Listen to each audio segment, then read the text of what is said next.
Hey, I just watched James Cameron's Avatar. That's right, the movie from 2009 is once again being re-released into theaters, this time in 4K HDR with Dolby Atmos sound. And it truly is the best it's ever looked. If you don't know, this movie was a huge cultural milestone when it released in 2009. Not only was it the highest grossing film of all time, all the way up until Endgame came out just a few years ago, but it also catapulted 3D into the mainstream consciousness again after it had lain dormant for quite a number of years. It had some return to popularity in the 80s. I think previous to that, probably maybe the 50s or 60s, but don't quote me on that.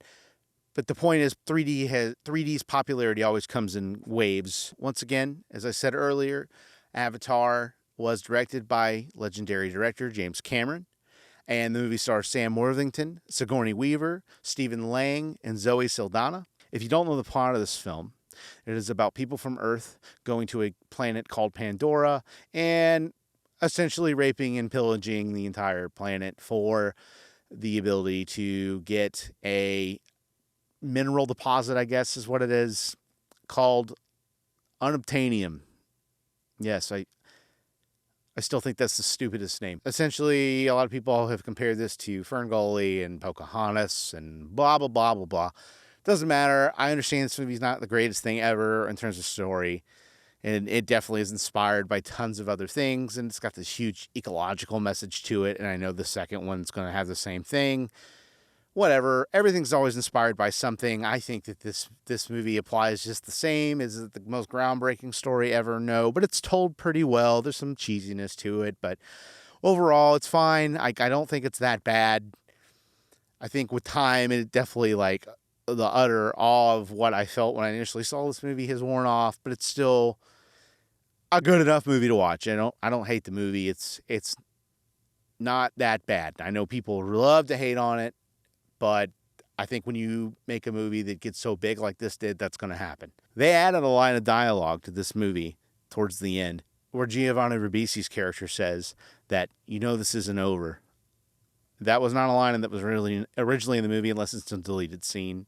He didn't look older, so I don't really know. I don't really know if it's a deleted scene or not, but it was not in the original theatrical cut. They clearly added this line of dialogue to this new release to further set up a sequel that I don't think they originally had planned. So just to put that out there, they did add one minor change in the movie that affects the story. Let's get on to the technical side of things. This movie looks really good still. For a movie from 2009 with so much computer-generated imagery, wow, it's incredibly impressive. Even now, I think there are some things like teeth on the Na'vi don't quite look right. I don't know. They just stand out as not looking very great a lot of the time. A lot of the creatures look too glossy and rubbery looking.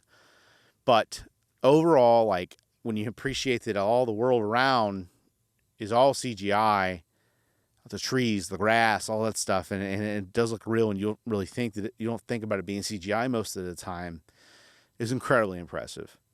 That is all. The best CGI is always the CGI you're not thinking about. If you're not even realizing you're looking at CGI, that's the most impressive thing to me.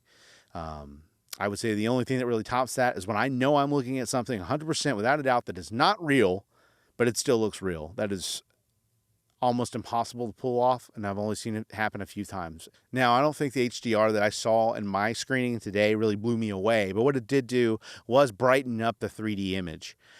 3D is notoriously known to be fairly dark because you have to put on these polarized glasses, and then the image just becomes darkened. And it used to be a whole thing where, in a lot of theater chains, they weren't taking off the right filters on the projector lenses, and so people would always have darker screenings for things when they weren't seeing things in 3D. It was a whole thing.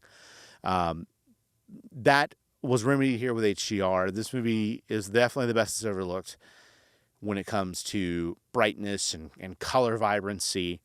It's a noticeable change. And I also noticed that it just looks sharper. The 4K re-renderings really did elevate things up to a more modern setting. Now, having said that, there is something they did do to this movie that on paper I think sounds like a good idea, but it really didn't work for me all that often most of the time when they were doing it in the movie. And what that is that they have added interpolated frames at 48 frames per second through multiple parts of the movie. And it's very jarring a lot of the time. And the reason they did that was to try to smooth out any judder that would happen when you're seeing things at 24 frames per second, which is standard movie making FPS, and to try to mitigate any kind of judder and or stutter that you would see in some extra blurriness, they basically rendered in frames that didn't actually exist to make the image look smoother. And they only did it sometimes. It's only really for like panning shots and stuff with lots of action. I would be okay with that if they really stuck to just the panning shots and stuff, but they didn't do that. What ended up happening was there would be times where they would just immediately switch from 48 frames to 24 frames in the matter of seconds. It wouldn't even change scenes. It wouldn't even, like, literally the scene would not change. You would just be in the same scene and you would see the frame rate drop. Now, if you're sensitive to frame rate changes like I am, I play enough video games that stuff really bothers me. I thought that it looked like the movie was stuttering. It does not look good. It is not a pleasant experience to see the movie go from 48 to 24 and literally just half its frame rate, in the middle of a sequence. That is not good. I don't know why they think that that's a good idea. I'm okay with them adding these interpolated frames and trying to smooth it out. It makes sense. Again, on paper, it sounds like a great idea. Execution, I don't know. I think creatively, they went a little too crazy with it, and they just shouldn't have added it in so many places. So that's my biggest gripe about this movie, is that the changes from 48 to 24 frames per second just don't always work, and it was a lot of the times when it was just too much. It was just shifting around all over the place, and I really did not enjoy that. In fact, it almost made me sick a couple times, and I don't really ever get prone to motion sickness like that, ever. So that was a little off-putting, and I kind of hope that's not a thing in Avatar 2. I swear I saw a moment where it did that in their preview for the new movie, because it seemed like it was mostly in 48 or 60 FPS. I'm not really sure. But then I saw like a second where it seemed like the frame rate dropped to 24. So I'm hoping that's not a thing. I'd rather just stick to, if you're going to do high frame rate, just stick to it. I know a lot of people don't like it. I can't say that I love it myself. It really impacts the way people act, and it can make their acting look worse. I mean, you can make a whole video about it. I know many people have. I'm not here to discuss that. But regardless, it was an issue that I saw in the screening today. And if you're sensitive to frame rate changes, I really think you're going to pick up on this, and it's going to bother you too. But having said that, this is still what I would consider the premium version. I did not get to see this movie in Dolby Atmos. My screening just doesn't offer it in the theater room that I was in. That's only, from what I know of, from my theater, only in the Dolby Cinema room they have Dolby Atmos. So I only saw this in a 7.1 setting. Having said that, it still sounded fantastic, just as good as I remember. I saw this movie probably 3 or 4 times when it came out originally. But yeah, the movie overall is the best it's ever looked. And outside of those frame rate issues that I've talked about, I did enjoy my overall experience. This movie is still just an incredible spectacle. And that's the one key takeaway I got out of my screening today, is that, yes, this movie has some flaws with its story. It deserves the criticisms that it gets. I understand what people are coming from with their complaints, and I don't think they're all necessarily wrong. But seeing this movie in the way that it's intended, there is just something so special about it that I don't think you can appreciate if you don't see it. Do I really think you need to go see Avatar again in theaters? Well, I really think that depends. First and foremost, do you like 3D? Some people just can't watch 3D. It makes them sick. There's various issues. Hell, if you're missing an eye, it's not gonna work for you. So I get that. Skip it if you know 3D isn't for you, and you've watched 3D movies before. I don't believe in trying to push this on you. So no, don't go see this movie. It's not going to be worth your time. If you do like 3D, or if you've never seen a movie in 3D, this is the movie to see in 3D.